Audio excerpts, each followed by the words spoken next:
just sat here and made a 10-minute video going in, and I had it facing the wrong way.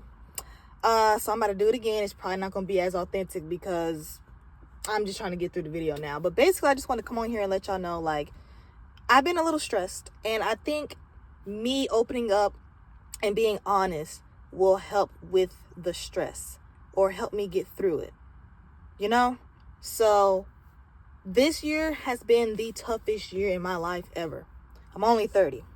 Like, yeah, I've had some hard times, but like, it was just me. I'm not responsible for another whole human being. And I didn't really have no responsibilities beside a phone bill. So, you know, I see what the older women, the older people in general mean when you hit a certain age and life starts.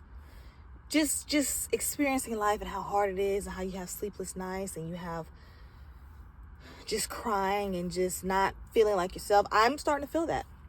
And I believe the reason why I feel that way is because I'm broke. Yeah, and I'm gonna give you a rundown of why I'm broke.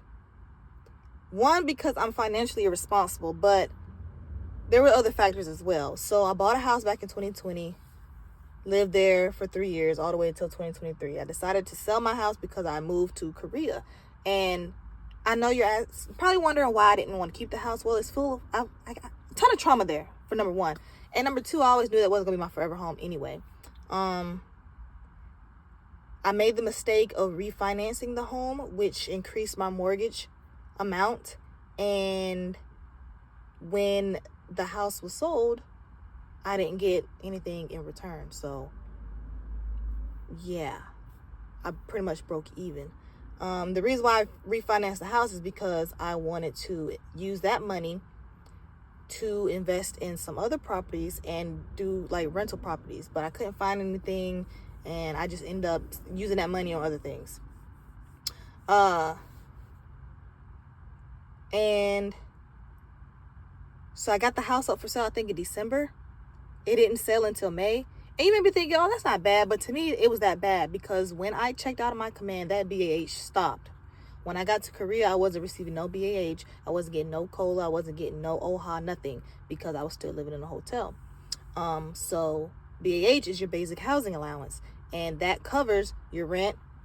Well, it's money towards your rent because you can find places that in that range that they give you, or you may pay a little extra on your own dime. But basically, I was paying the whole thing out of my whole paycheck, which was not a lot, you know. So, well, after paying the mortgage, I didn't have much left. So I started tapping into my savings to cover that.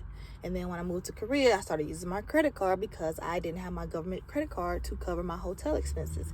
And the reason why I didn't use my government credit card is because in the process of me moving, packing, I lost my wallet. I have a feeling I accidentally threw it away, put it in a bag, threw that bag away, and I haven't seen it since. So I couldn't use my government credit card. And yes, the Navy reimbursed me, but you got to think, I still was paying out of pocket for food, for transportation, all that extra stuff. So yeah, they gave me the money back, and yeah, I used that money to pay down some of my credit card, but that credit card's still up, okay?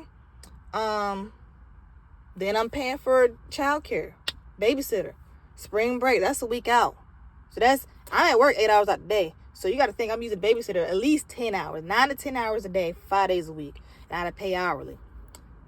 Summer camp. Got to pay for summer camp.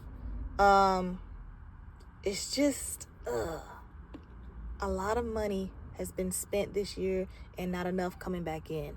And I don't like that. So I done burned through my savings. So now I'm like starting from ground zero. And it's not that I just don't like living paycheck to paycheck. I've never had to do that. This is my first time having to do that. I'm starting from ground zero. I am cutting out all bad spending habits. I'm not going out to eat no more. For the whole month of November, I'm not going out to eat no more. I'm not buying unnecessary things. No matter how bad I want it or how Gabby want it, we're not getting it. I'm cooking at the house. I'm not going for lunch with my coworkers. We're not going to no trampoline park. Like, we shutting it down in November. Grocery shopping only. We're not even buying water because we got water at the house. Okay? Only gas. That's about it. If it's not a necessity, we're not getting it. Christmas, I never balled out for Christmas to begin with, so that's gonna be easy. Buy a few clothes, few shoes, maybe a toy. Call it a day. Yeah, I have to rebuild. I don't like living paycheck to paycheck. I hate the feeling of being broke. I canceled all my subscriptions. I changed my Apple Music to the student account, so it's $5.99. Yeah. For my birthday, I spent a ton of money trying to spoil myself. Cause I'm like, oh, I'm turning 30. It's my birthday. I deserve it. I shouldn't have did that. I had the money then, but now I'm regretting it. Parents, regret spending money out there too. Yeah. I can't take it back now, but I just feel like I had to get all of this off my chest, and maybe I won't be as stressed anymore. I'm not the type of person who just complain and then don't try to do anything about it. So I'm going to try my best to fix it, get back on track. I'm releasing it out and I'm letting it go. I'm going to let God handle it, let the universe handle it, whatever. I wrote down my goals, and we're going to see how the power of manifestation works, okay? So that's the short version. I'm not going to go make this any longer. And I'll let y'all know how everything goes.